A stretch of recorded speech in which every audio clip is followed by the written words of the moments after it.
Wow! Grabe yung tubig na to. Isang sako na lang. Isang araw na lang. Ang aming pagkain.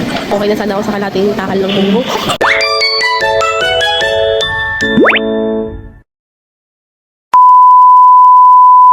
Hello, it's me, your Batangganyang Pilipina. Welcome for another video. May nakita nga kaming kapihan dun sa Facebook at napaaya na nga.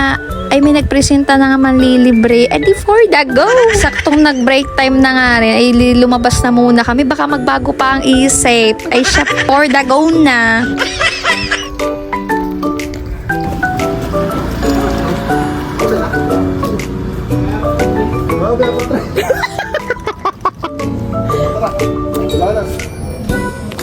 So,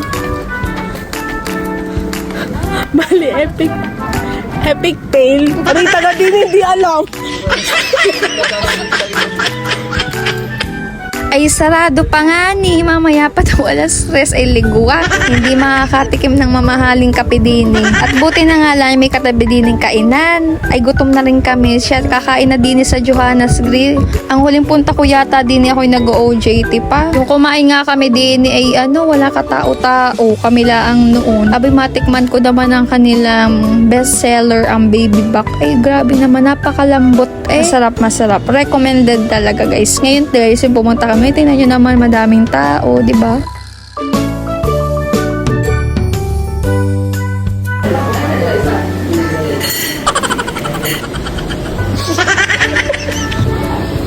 Hi guys. So, kakain kami ngayon ng baby back ribs dito sa Johannes Grill.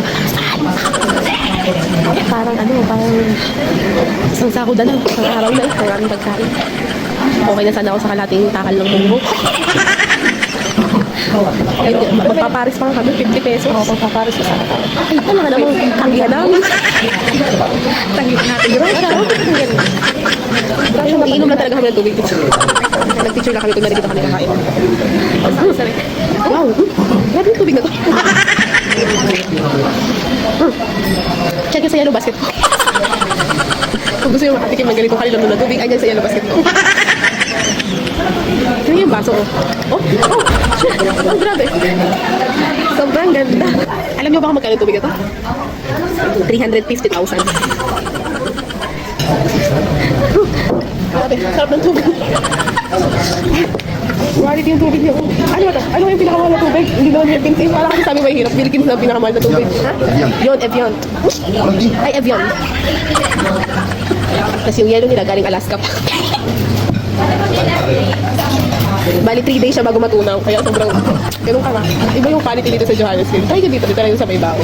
Epekto to na nangyari kahapon. Madami ako na seafood naman. Yung kanting ko niya, pumalhati na. Kaya medyo na-apektuhan na yung utak ko. Sorry guys. Bye. Sensya na si Rose sa buhay niya. Ito ga. Buti na nga lang ang dumating na ang aming order at baka makadalawang baso na ng tubig aring aking kasama. Ay siya, i-click nyo na lang yung yellow basket para dun sa tubig na sinasabi. So let's eat muna guys! First live.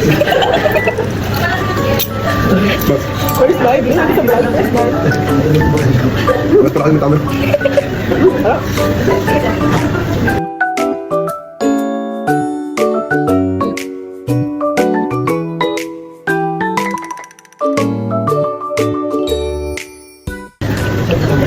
Alam mo kung sa Starbucks na mga kulit kahapon, gusto na mo orderin ko.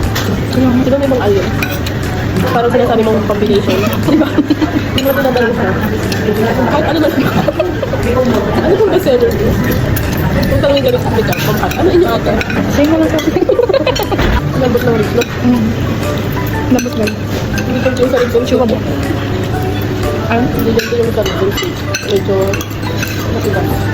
Lambot lang nila. Bulta. Bulta. Wala. Nag-milk sa flow.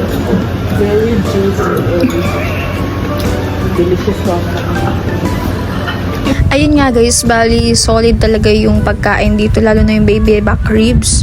Naku, yung pricey siya pero worth it talaga na matry nyo rin siya dito sa Bawan lang, yung Johannes Grill. Yung laman na yung baby back ribs, hindi siya talagang kapit na kapit, hindi katulad sa iba nakapiti yung laman dun sa buto. Talagang makikita nyo mamaya na side talaga, walang matitirang laman dun sa may buto. At ayan na naging resulta, buto na lang ang natira, 'di ba? Pati aso iiyak dahil buto na lang, wala nang laman. At pagkatapos nga kumain ay umalis na kami. Sobrang init nga naman talaga, sa pakasakit sa balat. Pabalik na uli muna tayo sa office. At hindi pa nga nagpaawat, may pamangga pa. Ano gayan, baka magpururot no. Siya, hanggang dito muna ang video. Huwag niyo kalimutan mag-like, mag-follow, and mag-share. Thanks for watching. Bye-bye!